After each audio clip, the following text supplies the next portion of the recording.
everyone. Welcome to Mental Health Bites. In this podcast, we cover a timely topic related to psychology, answer one of your burning questions, and provide you with a practical, actionable tip to improve your mental wellness every single day. Let's jump right in to the timely topic of the day.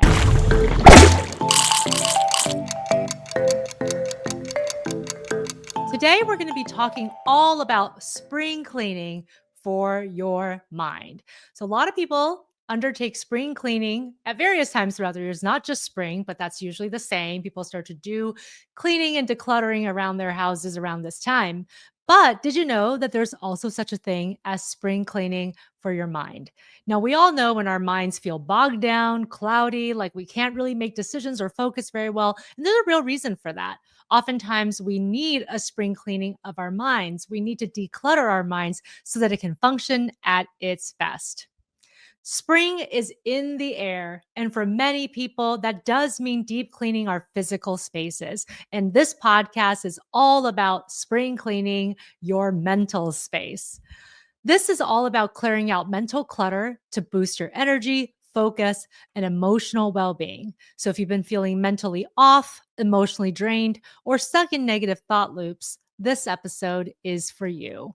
We're going to explore what research says about the impact of mental clutter, how to clear it out, and how to build habits that create long term mental clarity.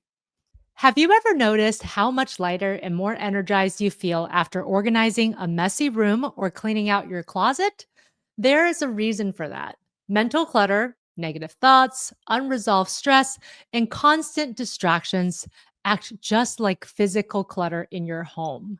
It overstimulates your brain, drains you of cognitive resources, and makes it much harder to concentrate.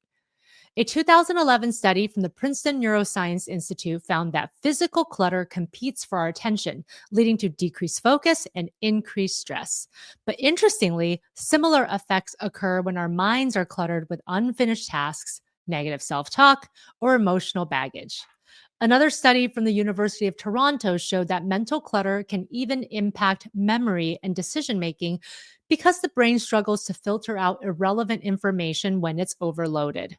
Imagine trying to find a single email in a completely disorganized inbox. It takes longer, feels overwhelming, and completely drains your energy. The same thing happens in your mind when it's overloaded with unfinished thoughts, worries, and unresolved emotions. Here's the science behind mental decluttering.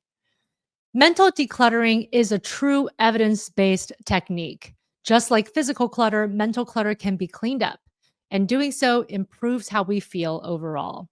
Research in cognitive psychology and neuroscience points to several key benefits of this type of mental decluttering. A study from the University of California, Irvine, found that people with excessive mental clutter experience higher cortisol levels, leading to increased anxiety and emotional exhaustion. Second, mental decluttering can lead to better focus and productivity. A Harvard study showed that when we eliminate distractions, both physical and mental, our brain's prefrontal cortex, that's what's responsible for those higher order tasks or executive functions, they become more efficient at decision making and goal setting. And third, emotional regulation and mood boosting. A study published in Cognitive Therapy and Research found that rumination, repetitive thinking about negative experiences, can increase symptoms of depression. But practicing thought decluttering techniques like journaling, mindfulness, and cognitive reframing can significantly reduce emotional distress. Many celebrities also undertake mental decluttering to improve their mental health. So, my first example is Marie Kondo. Many of you guys are familiar with her work and her philosophy of only keeping things that spark joy. And that's not just about tidying up your home, it also applies to mental clutter. Marie Kondo has spoken about how organizing your space and mind can lead to a more peaceful and intentional life. Another great example is Matthew McConaughey. In his book, Green Lights, he talks about the importance of checking your mental inventory, which is recognizing what beliefs, routines, or habits no longer serve you and making space for new and healthier ones. He even suggests taking the time to audit your daily thoughts and actively remove mental clutter, much like you declutter a closet full of old clothes. So, what exactly counts as mental clutter? Here are the main categories that might be weighing you down. The first is negative thought loops. This is constant self criticism, replaying past mistakes, and catastrophizing future events. All of this can create mind junk that depletes your energy. The second is unfinished emotional business. Holding on to grudges, unresolved conflict, or emotional wounds can be mentally exhausting. The third is information overload. Now, I think all of us have experienced this at some point. Too many distractions, notifications, and digital consumption can clog your mental space. Fourth is overcommitment and decision fatigue. Sometimes saying yes to too many things or overloading your daily schedule can lead to burnout.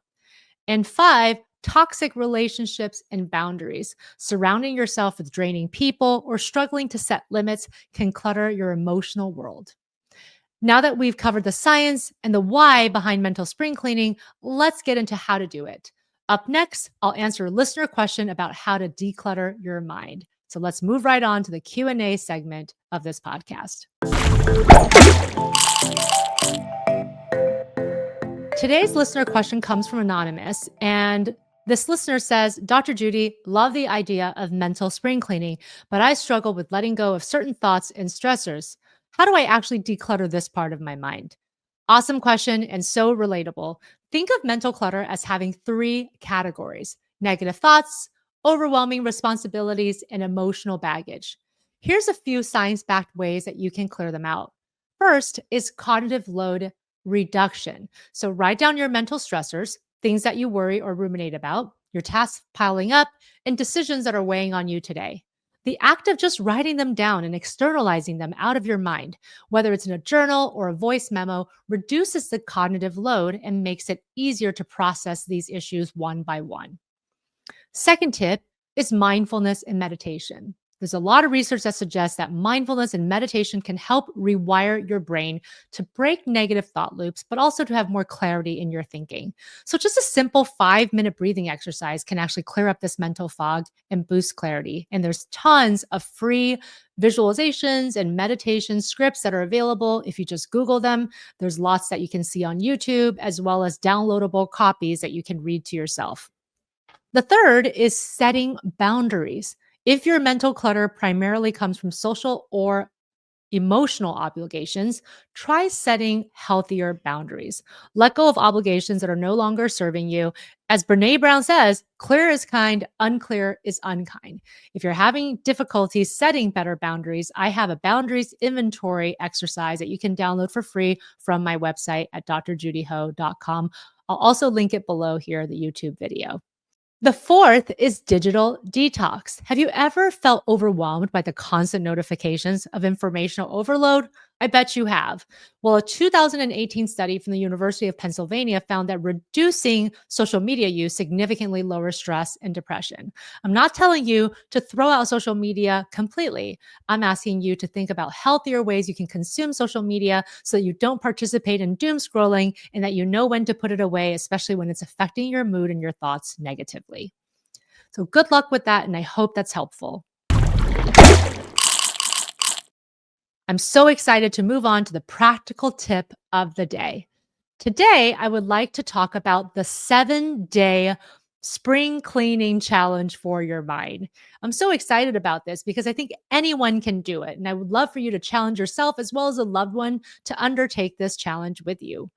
This 7-day mental spring cleaning challenge gives you one simple activity per day to help clear mental clutter and make space for positive energy. After these 7 days, if there's one or two activities you especially like, put that into your routine self-care. Or you can repeat the entire 7-day cycle every month just to make sure that your mind stays clutter-free. So day one is a thought audit. Identify your mental clutter. Spend 5 minutes writing down the top 5 thoughts that repeatedly stress you out. And ask yourself, is this thought serving me? If not, acknowledge it and begin the process of letting it go. Day 2, declutter your digital space. Unfollow or mute accounts that trigger stress or comparison. Organize your inbox, deleting unnecessary emails and unsubscribe from promotions that are not helping you. And also set time limits on any apps that tend to drain your energy. Day 3, release emotional baggage. Write a letter to someone, even if you don't send it, to express any unresolved emotions. Also, Practice self forgiveness by listing things you've been holding against yourself and beating yourself up on, and give yourself permission to accept this and move forward. Day 4, mindfulness reset. Spend 10 to 15 minutes in mindful breathing or a guided meditation. My favorite that I've spoken to you about is box breathing. Inhale for 4 seconds, hold for 4, exhale for 4, and hold for 4 again. This really helps to calm the nervous system. Day 5, clear your mental to-do list. Choose one task you've been procrastinating on and complete it today. If the task is too big, break it into smaller steps and complete the first step. Day 6, physical declutter for mental clarity. Organize your immediate environment, your desk, bedroom, or workspace. Studies show that a clean space reduces stress and enhances focus. I can definitely tell you this is so true for me. I have to clean my desk before I take on any big projects. Day 7, refill with positivity. Make a list of 5 things that bring you joy and schedule one of them into your upcoming week, whether it's time with a loved one, reading a new book, exercising, or doing something new and creative. Thanks so much for tuning in today. If you found this video helpful, there's more where that came from. Make sure to hit that subscribe button and click the bell icon so you never miss an update. Give this video a thumbs up if you liked it, and leave a comment below with your thoughts or any questions you have. Also, feel free to share the video with your friends and family who might find it useful. Stay tuned for more helpful content, and until next time, take care of your mental health.